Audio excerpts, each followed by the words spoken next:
It's 15 kilometres to go now, and they're just over a minute. And look at this. They've said both of them decide, no, he's going to go for it. They're marking each other.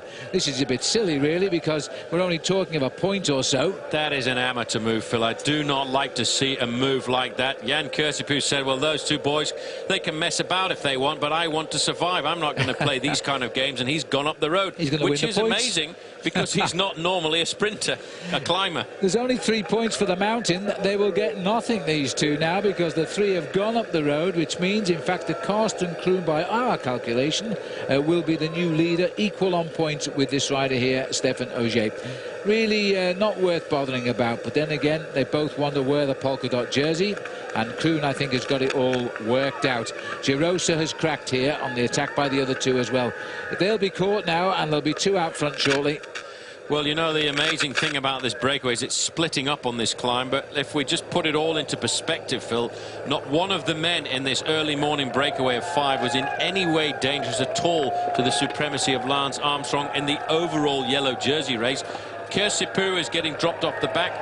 There you can see the move going by Christophe Mangin, and let's remember just one thing about Christophe Mangin, Phil. He is the local boy. He comes from this area.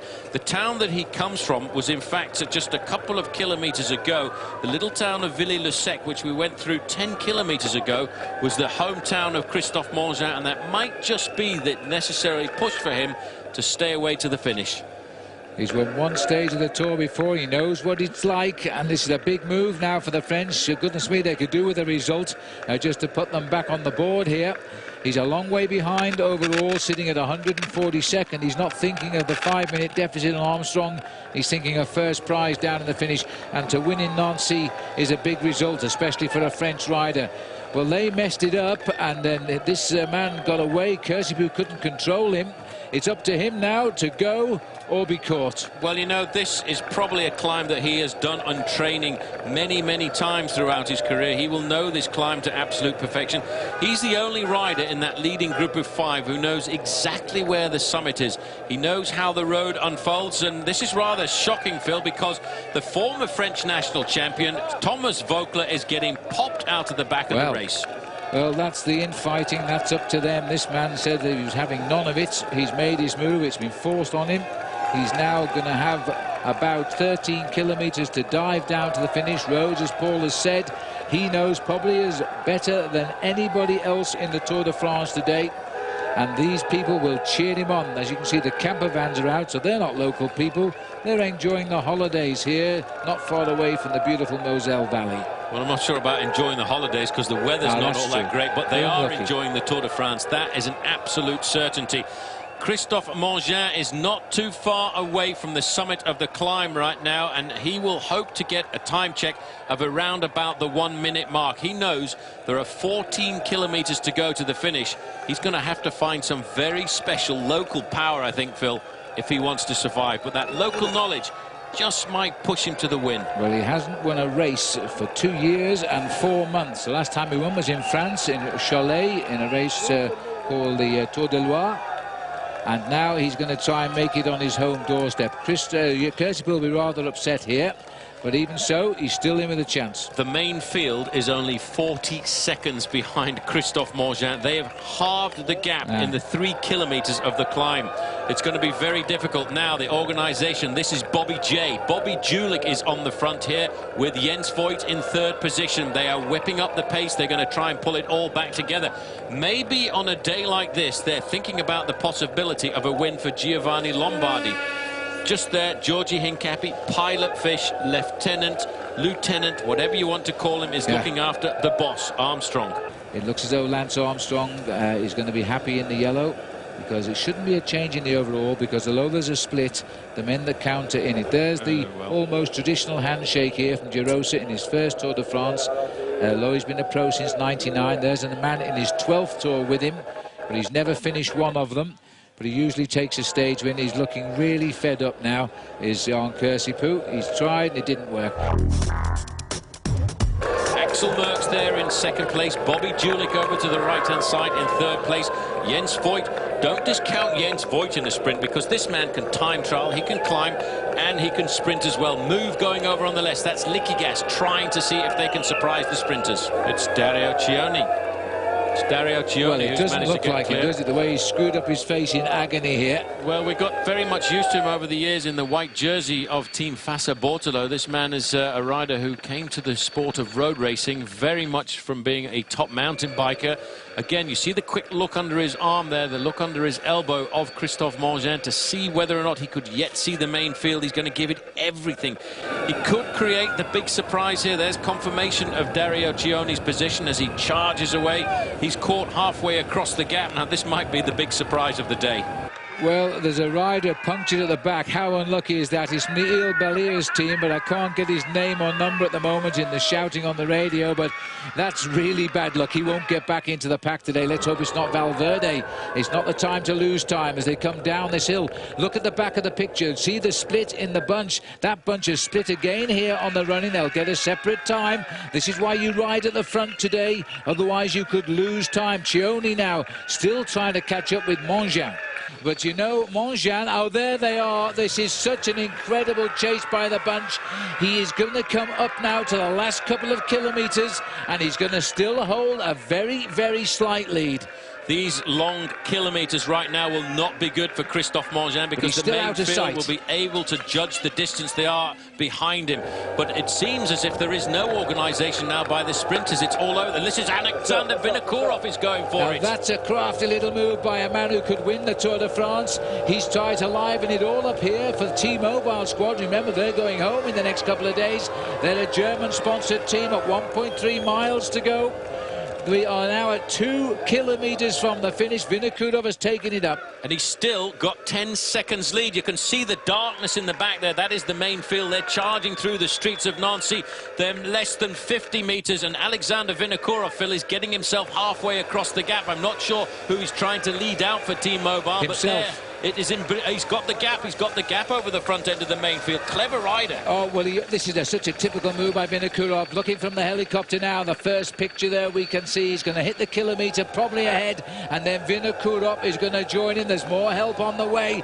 The peloton have not got a hold of this race yet. I hope he doesn't hesitate like he did on the final stage of Paris-Nice. As soon as he catches Mangin, he has to go straight over the top. Otherwise, he's going to get caught up by the acceleration of the sprinters.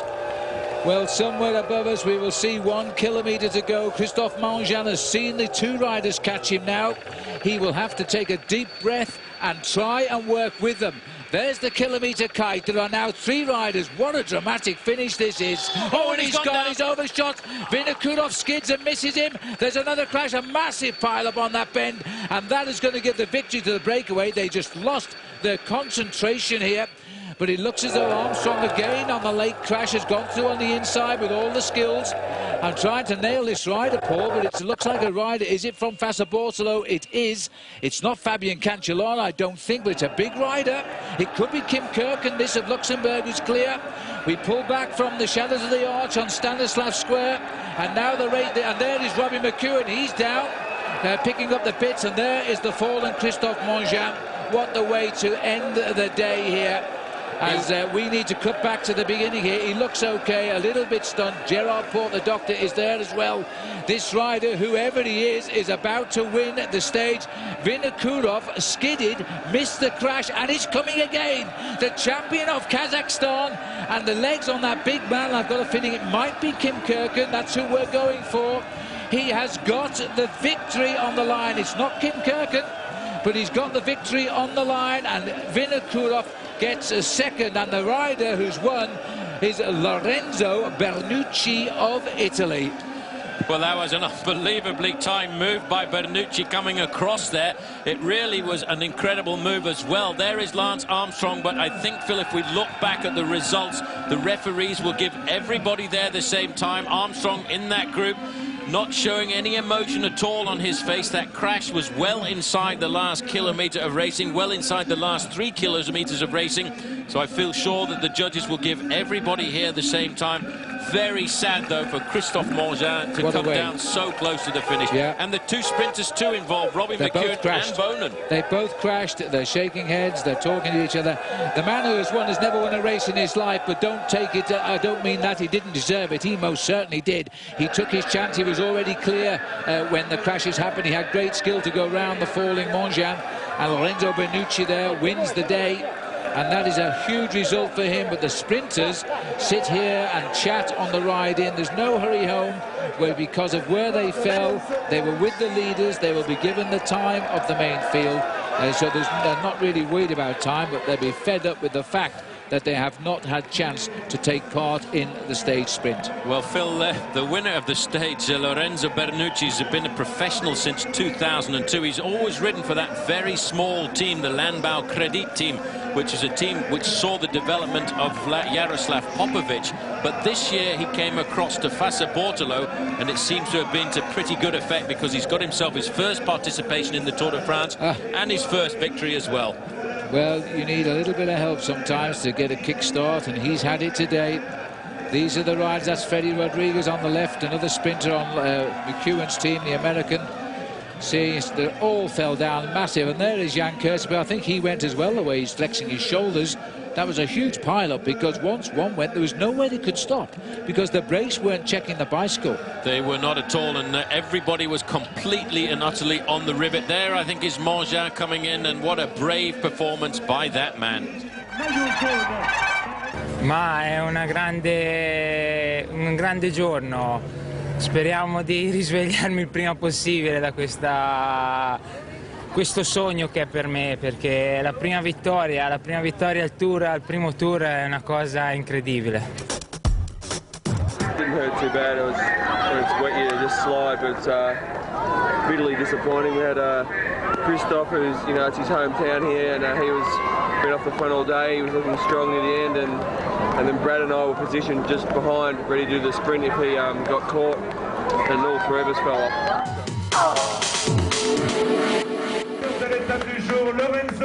So a lucky moment in the end for Lorenzo Bernucci to claim stage honours. Interesting ride from Alexander Vinokourov. He seized the moment, stayed out of trouble, and in doing so finished second, but more importantly gained about 12 seconds on Armstrong, who also escaped the crash but was in a third group that finished.